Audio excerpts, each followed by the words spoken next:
Hello, my name is Kenya Davis, and I am going to give you a historical context, important sources, historical methods, and historiography overview of ancient Mesopotamia. I have presented some learning objectives for this. I have what is history, what is the historical purpose, how does this fit into historiography, how did history develop and change Mesopotamia through time, and how was history illustrated by the Mesopotamians. First, before we begin with what is Mesopotamia's history, I would like to give you a little historical context. I'm going to begin with where Mesopotamia is. Mesopotamia is referred to the present-day region of Iran and Iraq, and it is Greek for land between two rivers, in this case the Tigris and Euphrates rivers. The region known as Mesopotamia was purely innovative from its use of city-states to their writing scripts, the latter, writing scripts, being something they took intense pride in. And we will later see why this held so much importance. The earliest record of formalized writing came in 3200 BCE with the use of images, those similar to Egyptian hieroglyphs. And this continued to transform through the first century with the acquiration of Sumerian language for literature from the Ur-3 dynasty onward. Mesopotamia's later literature, such as that in the early dynastic period, which I will further elaborate on in the upcoming slides, show their companionship and respect for the gods. Therefore, there was no true recognition of religion as a construct, but it was more spiritually bound to the divinity of the gods and poetically showed it. Written history was a rarity, meaning that it wasn't recorded as much as it thought it would be, or as it should, but when it was created and written by those elite authors, which I will get into a little bit later on. Now, what is considered history for Mesopotamia? Well, it begins with administrative records, presence of now, personal, royals, commemorative records of events, and military feats. These personal royal records are important because they were the ones who were literate. Mostly being men, these literate royals would create the literature and therefore they would pass it on to future generations. I found the use of Walter Benjamin's quote, "the presence of now," as an important theme throughout each period. The presence of now, meaning the authors of the text or writings produced, focused on how the now or living in the now impacts the future of learning what was recorded. Without speaking on past events, Mesopotamia looked for more influence from the teachings of their presence.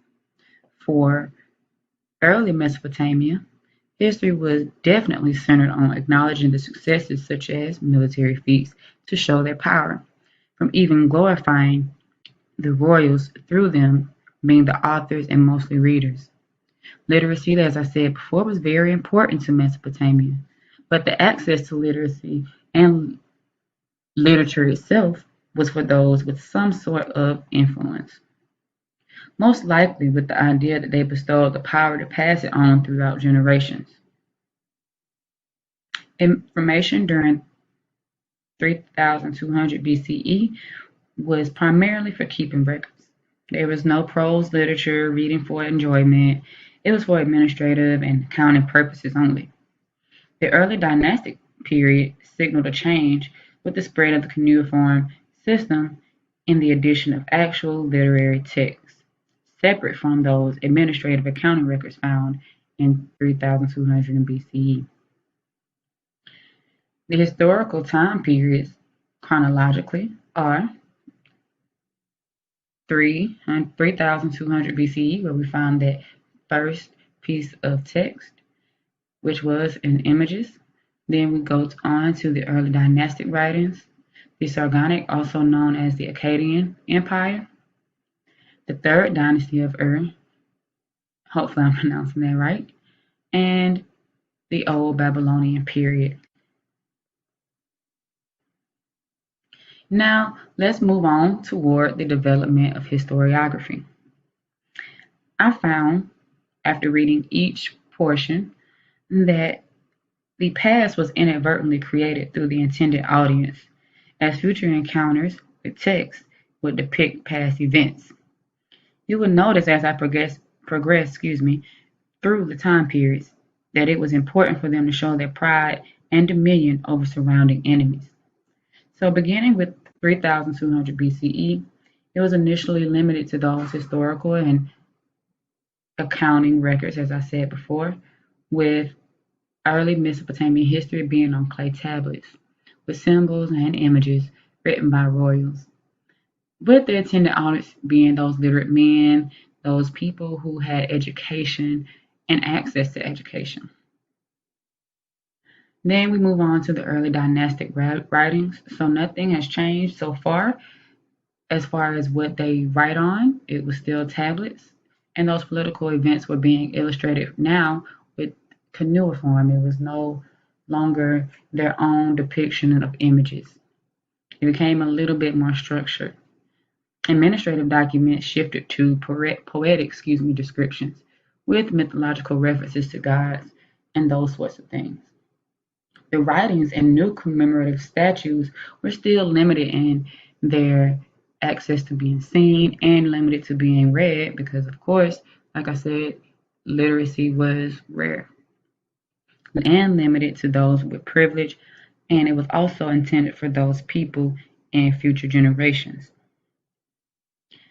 Then we move to the Sargonic or the Akkadian Empire. This period was focused on providing historical accounts for military purposes and for future remembrances, such as the Sargonic army using inscriptions on rocks and stone to record their military wins. This is also where we see the first year written on those stones. I believe that this is the reason for this, is because they wanted to provide more of an organization for that. Provide the future generations with an account of what happened at that moment. Then the third dynasty of Ur, or Ur, however you pronounce it, was more centered on the royal king, the divinity of the kings. It still held on to those mention of dates, which, like I said before, showed their dedication to being able to prove when this happened and to show that their kings and their royals were divine in a hope to idolize them.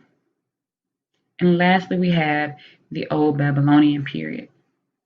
It was impressionistic of the same period with the Sargonic Empire, with that of military and political gains, but this is where we see the addition of more poetic and more mythological creatures being presented, mythological gods being shown.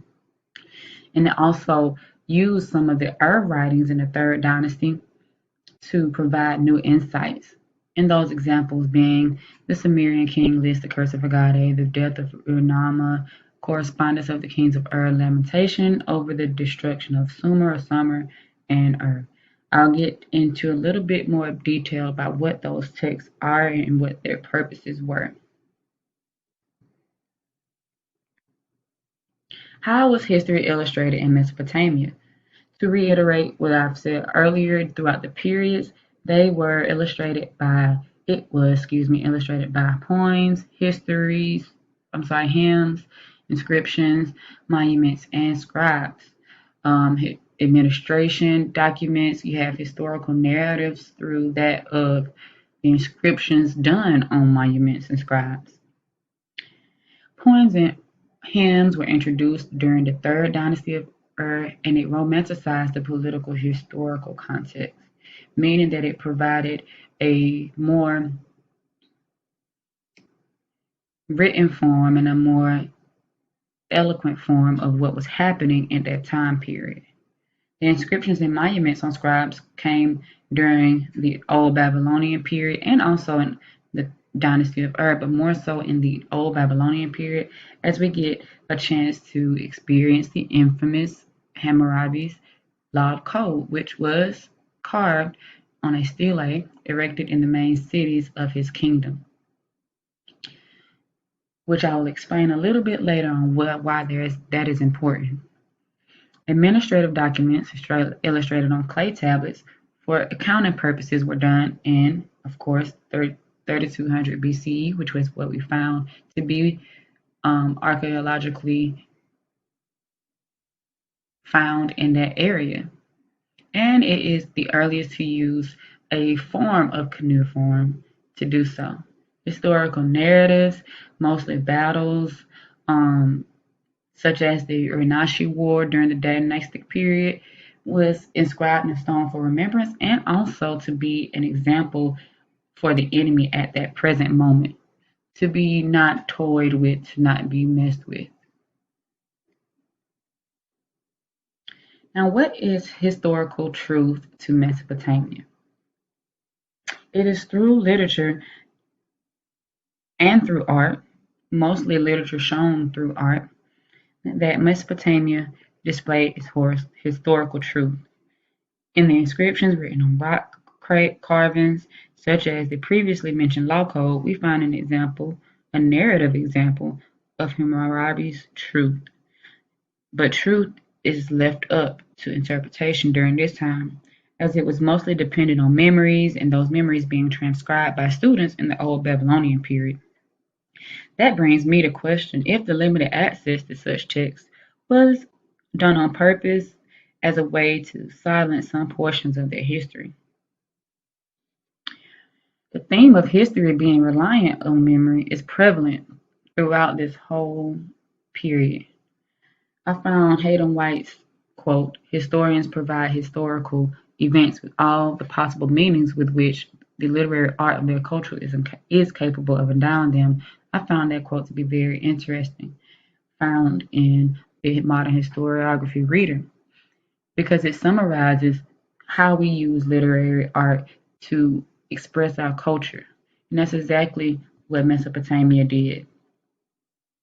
Moving towards the bibliography of the most important texts during this time period, I have brought back to your attention the poems or the short stories, or however you want to look at them, of the early dynastic period, the Sumerian king list, the Curse of Agade, Death of Ur-Nammu, Correspondence of the Kings of Ur, and Lamentation with the destruction of Sumer and Ur, which were, like I said, mentioned in the previous slides.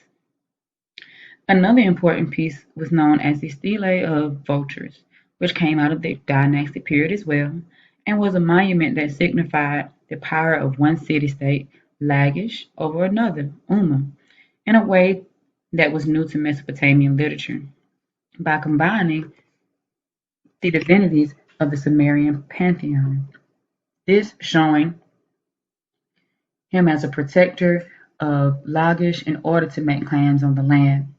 It is here where we see the Lagish city-state be prosperous in that feat. Hammurabi's Code is another important text coming from the Old Babylonian period. Initially thought of as a justice document, it was carved on stele for everyone to see, but not copy. Very important to not copy. He made it very clear. According to McCloskey, it narrates the divine decision to make Babylon the center of the universe and to bestow it and its king Hammurabi with universal dominion. Here we see that power play going into motion, showing more influence throughout the leaders of that nation and showing their divinity. This is another recurring theme where literature is being used to show influence of the presence of now, so other future generations will see it. The Gilgamesh series of poems, written again in the dynastic period, are some of the most known pieces of literature that comes out of Mesopotamian historical texts. as they showcase the rise and fall of kings in a way to broadcast pride and yet again divinity. It is important literature because it creates characters that would not have been fathomed in other periods. So with that being said, the Mesopotamian period transformed literature from beginning in 3200 BCE up until the end of the Babylonian period, where we see language transform, we see the way that it was produced, all of those things from the characters, from the plots of those texts be transformed. Thank you.